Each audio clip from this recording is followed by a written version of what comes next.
할렐루야. 11월 14일 금요일 새벽 예배 오신 성도님들을 주님의 이름으로 환영합니다. 이 시간 하나님 주시는 은혜와 평강이 충만한 시간이 되시기를 주님의 이름으로 축복합니다. 함께 찬송가 191장 내가 매일 기쁘게 찬송하심으로써 오늘 새벽 예배를 시작하도록 하겠습니다. 내가 매일 기쁘게 주의 얘기를 하면 주의 팔에 나를 안보하니요. 내가 주의 큰 복을 받는 참된 비결은 주의 영이 함께함이라.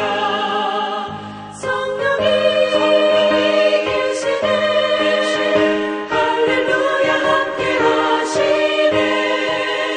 좁은 길을 걸으며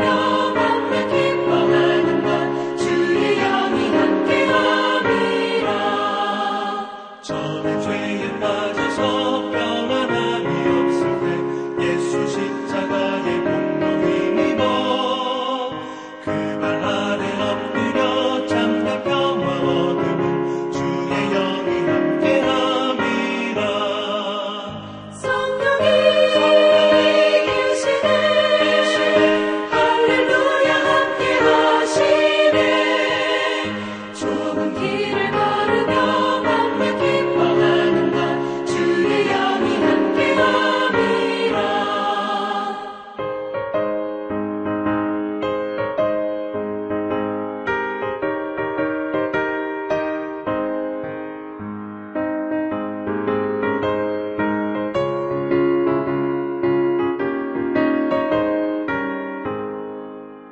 나와 동행하시고 모든 염려하시니 나는 숲의 새와 같이 기쁘다. 내가 기쁜 마음으로 주의 뜻을 행하는 주의 영이 함께함이라. 성령이 계시네 할렐루야 함께하시네. 좁은 길을 걸으며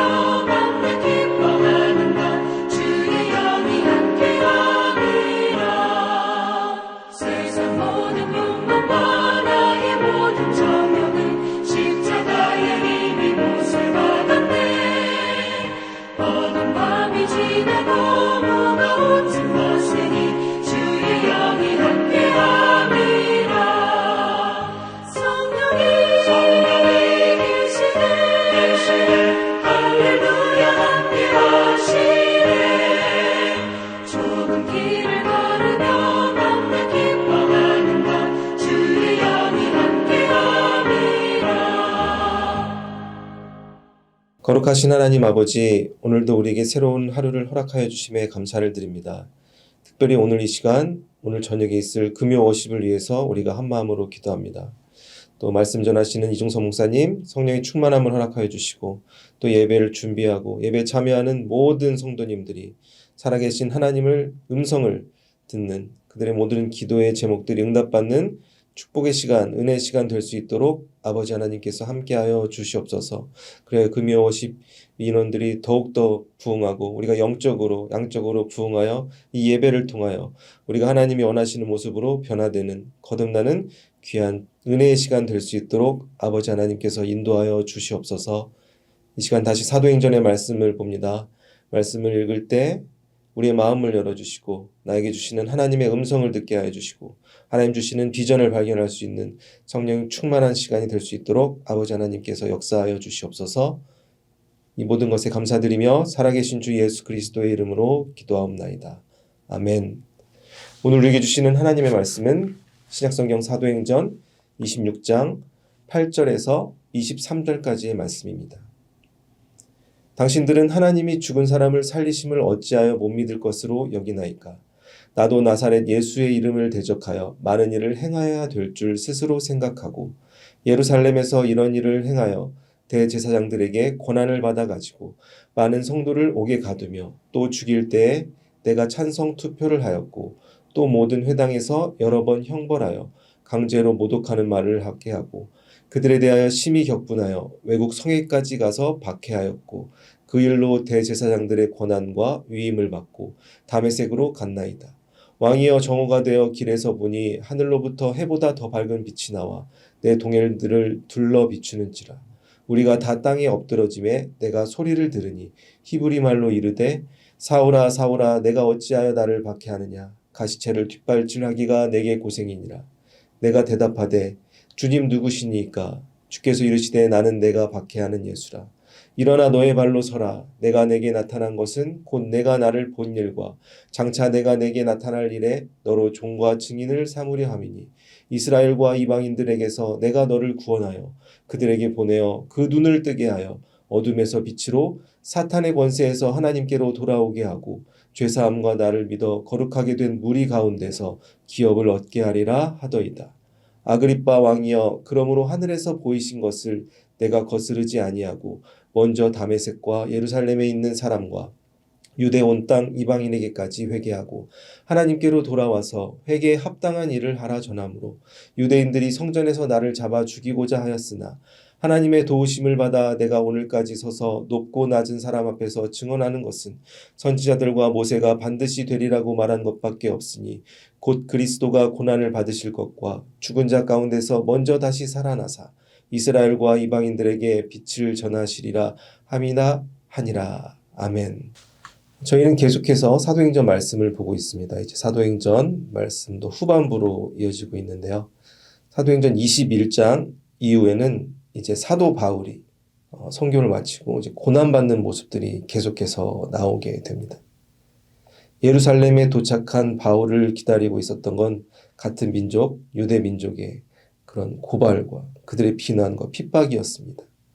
결국 유대인들이 바울을 죽이려 하고 고발해서 이제 바울은 체포돼서 이제 로마 군인들에게 끌려 가이사라 지역의 감옥에 드디어 이제 갇히게 됩니다.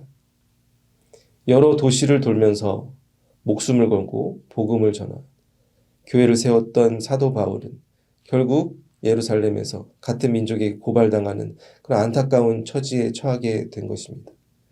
그래 오늘 이제 본문 말씀의 배경을 보면 아그리빠 왕은 갈릴리 지역을 다스리던 군봉왕이었습니다. 그 아그리빠 왕에서 사도 바울이 자신을 변론하는 모습이 담겨져 있습니다. 신약 성경을 보시면 예수님 다음으로 가장 중요하게 여겨야 될 인물이 누군가라고 우리 모두에게 질문한다면 아마 모두가 사도 바울을 꼽을 것입니다. 그만큼 사도 바울은 또 그리스도 개신교 역사 속에서 가장 중요한 역할을 했던 인물이라고 볼 수 있습니다. 그 사도 바울의 삶이 사도행전 안에 쭉 담겨져 있는데 이 바울의 인생 가운데 가장 중요했던 사건이 무엇인지 우리가 사도행전을 통해서 생각해 보면 그가 다메섹 도상에서 예수님을 만난 사건이 그에게도 기독교 역사 가운데도 가장 중요한 사건이었다는 것을 우리는 확인할 수 있습니다. 흔히 그 사건을 사도 바울의 회심이라고 우리는 부릅니다. 그리하여 성화 같은 것을 보면은 사도 바울이 그 회심했던 장면을 그림으로 그린 모습들이 많이 있습니다. 그 그림 안에서 사도 바울의 모습을 보면 굉장히 젊은 사도 바울의 모습이 담겨져 있는데 사도 바울이 예수님을 만났을 때를 보통 학자들은 30대 초반의 나이로 이해를 합니다. 그 사건은 사도 바울에게 영원히 잊지 못할 그런 순간이었던 것을 우리는 공감할 수 있는 것입니다. 우리에게도 인생을 살아가면서 평생 동안 잊지 못하고 가슴속에 남아있는 그런 순간들이 있습니다.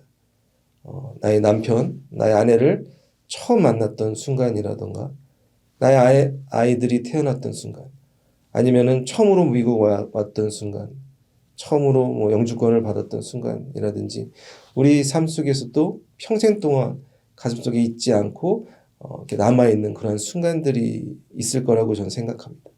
그러한 인생의 가장 중요한 모멘트 중 하나가 바로 이 사도 바울에게는 이 예수님을 만났던 회심의 순간이라고 할 수 있습니다.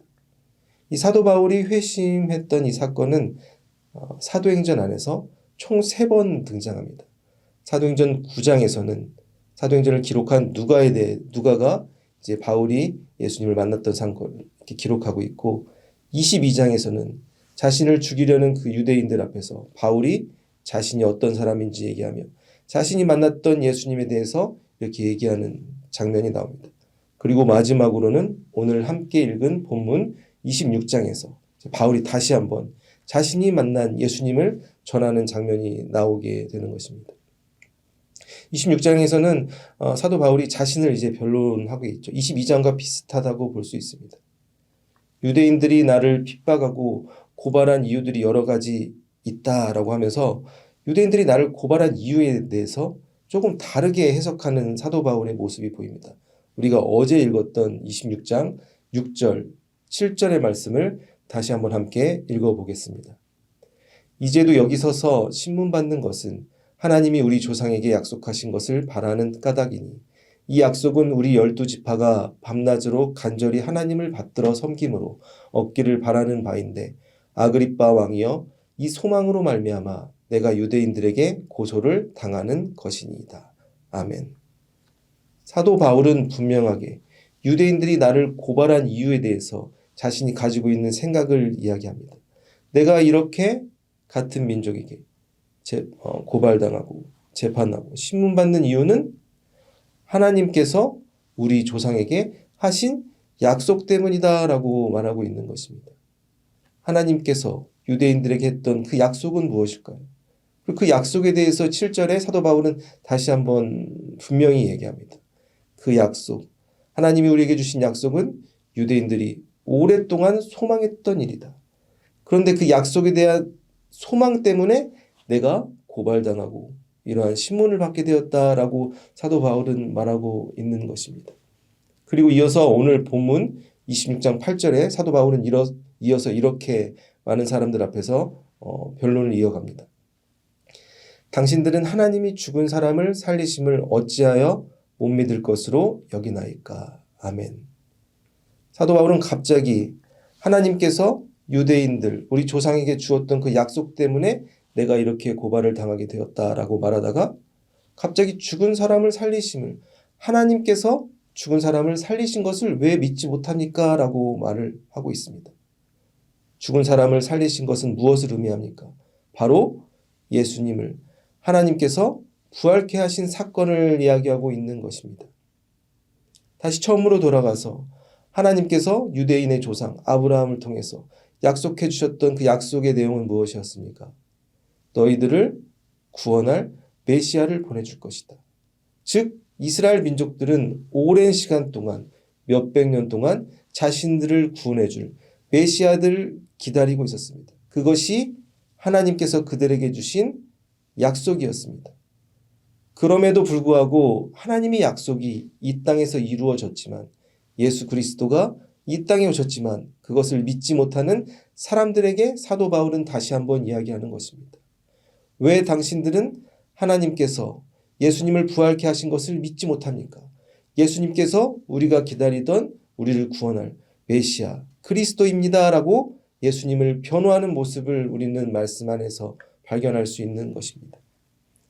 즉 이 사도 바울의 변명은 결국 자신을 변명하는 것이 아니라 예수 그리스도를 변호하는 모습을 띠고 있는 것입니다.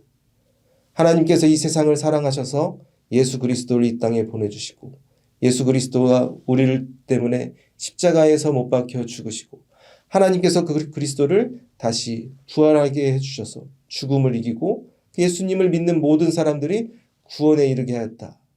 이것이 하나님께서 우리에게 보여주신 약속이고 구원의 소망이다라고 다시 한번 복음을 선포하고 있는 사도 바울의 모습을 우리는 오늘 말씀 가운데 발견할 수 있는 것입니다. 예수 그리스도의 십자가 부활이 복음의 핵심인 것을 우리는 다시 한번 발견할 수 있는 것입니다.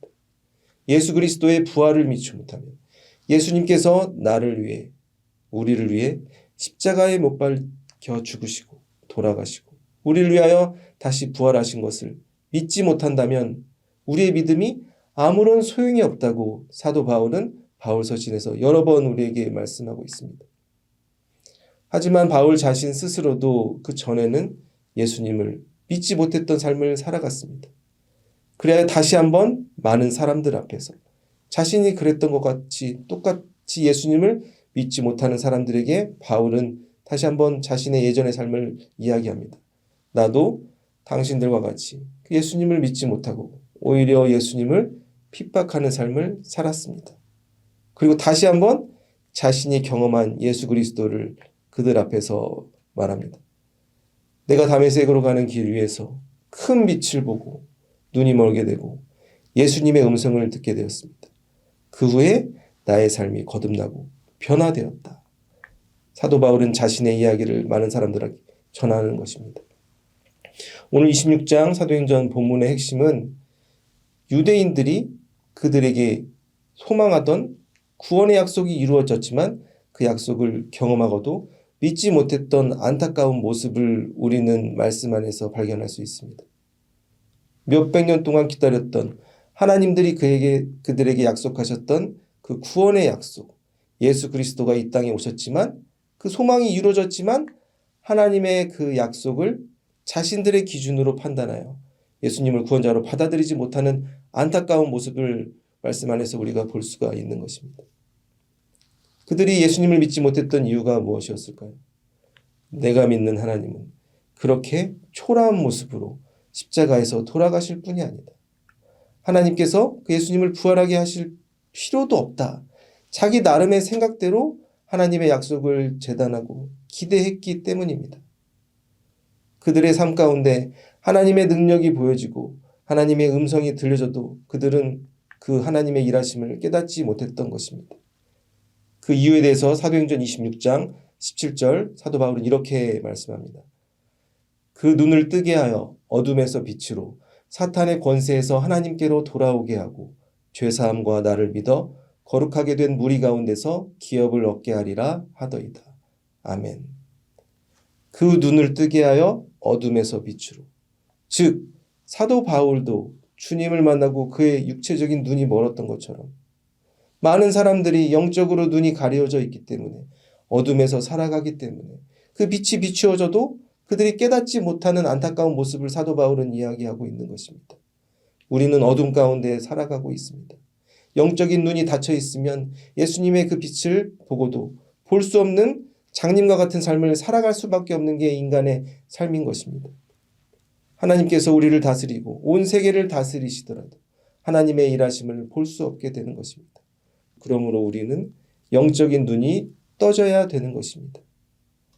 하나님의 능력이 아니면, 하나님의 일하심이 아니면 우리가 하나님의 능력을 보고도 믿을 수 없고 받아들일 수 없는 유대인과 같은 삶을 살아갈 수밖에 없게 되는 것입니다. 저 십자가를 보고도 예수님께서 나를 위해서 십자가에 돌아가셨구나. 믿어지지 않고 십자가가 나의 인생과 아무런 관련이 없는 삶을 살아갈 수밖에 없게 되는 것입니다. 바울은 26장 23절에 마지막으로 그의 변론을 마치면서 이렇게 말씀합니다. 곧 그리스도가 고난을 받으실 것과 죽은 자 가운데서 먼저 다시 살아나사 이스라엘과 이방인들에게 빛을 전하시리라 함이니이다 하니라. 아멘. 예수님께서 우리를 위하여 십자가에 못 박히셔 돌아가시고 우리를 위하여 하나님께서 예수님을 부활하게 하셨습니다. 우리는 그 예수님과의 깊은 만남이 필요합니다. 구원의 소망을 이루기 위해서는 우리의 영적인 눈이 떠져야 되는 것입니다. 사탄의 권세 아래서 살아가는 우리들이 영적인 눈이 뜨러지지 않는다면 복음을 보고 복음을 들어도 하나님의 일하심을 눈앞으로 보고도 깨닫지 못하는 장님과 같은 삶을 살아갈 수밖에 없게 되는 것입니다. 오늘 말씀을 정리하겠습니다. 사도 바울은 마지막으로 다시 한번 자신을 변호합니다. 그러면서 자신이 이렇게 신문받는 이유에 대해서 이야기합니다. 하나님의 약속이 몇백 년 동안 기다렸던 유대인들이 고대했던 그 약속이 이루어졌지만 그들이 깨닫지 못하고 있다. 그 이유는 그들이 영적으로 눈이 가려져 있기 때문이다 라고 말합니다.